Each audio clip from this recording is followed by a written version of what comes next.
Jesus must increase, and I must decrease. In the name of the one whom we call Creator, Redeemer, and Sanctifier.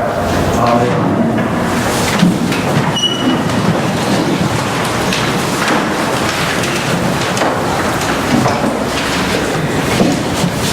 This past week, from Saturday through late Friday, I was at the Clergy Leadership Project, and I want to thank you for allowing me to go. Clergy Leadership Project is an invitation to 25 clergy across the diversity of the Episcopal Church to come together at a retreat center in West Cornwall, Connecticut, which is somewhere near Hartford. They pick you up at the airport and wind you around. I'm not really sure exactly where you're at.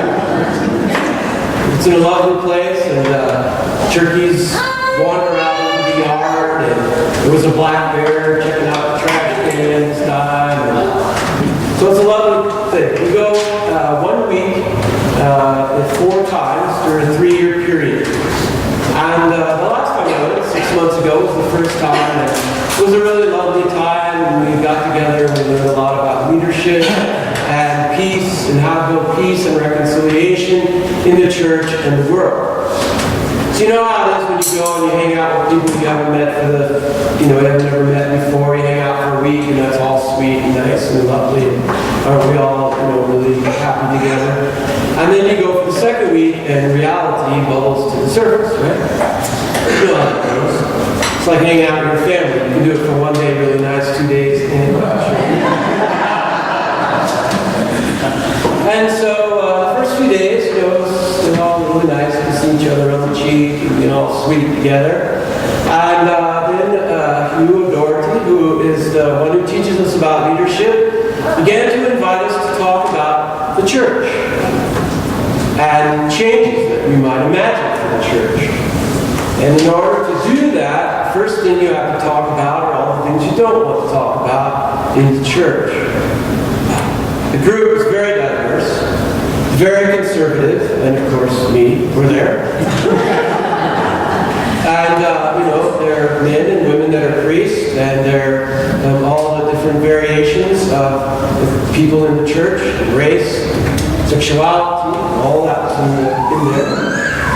And so all the things that the clergy don't want to talk to begin to move up, right up underneath the skin. You know, how you get that feeling sometimes like your skin's on fire on the inside and you're trying to keep it all suppressed, on the outside, so we all throw the mask, right? We don't want to talk about sexuality in the church.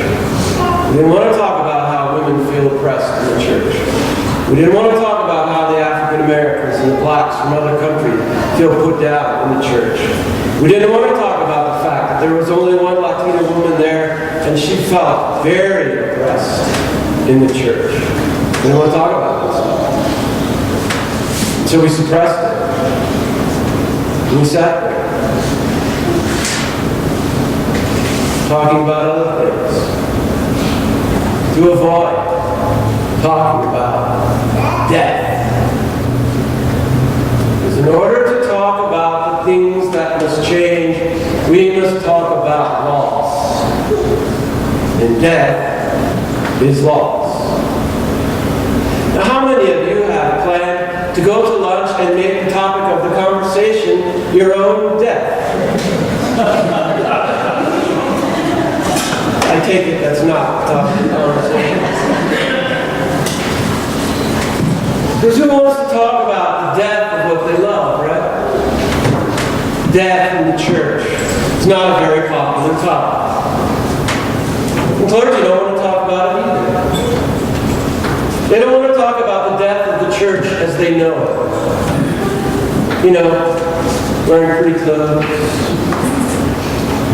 singing certain hymns, celebrating the Eucharist the way we love to celebrate it. Well, the clergy don't want to talk about those things. Because that means they'll have to talk about loss and death. So we avoid it. We talk about everything else there is to talk about. We medicate ourselves with that avoidance, don't we? I do. Of course, I have become the vulgar muse amongst the group.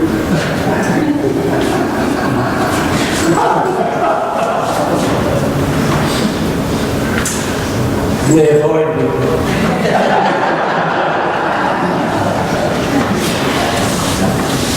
But I don't go away.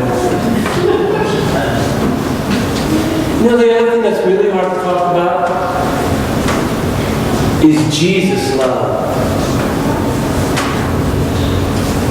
You know, I can talk about, I love chocolate, and I do. And I love wine, yes, I do. And I love my dog. And I love my car. I love my wife very much. And I love my children, and I love our son-in-law, my daughter-in-law. That's not Jesus' love.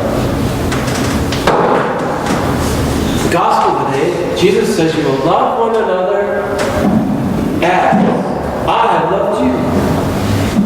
And how did Jesus love us? Unconditionally. Unconditionally. Jesus takes me just like I am. All my quirky weirdness, all my profanity, and all the things that frighten me and other people, Jesus loves me. That'd make a good song. Jesus loves me, for this I know. Maybe I'll write that. We don't want to talk about that. In fact, we avoid that. If you want to talk about unconditional love, I would rather talk about loving chocolate or wine or novels or my wife or my children or my in-laws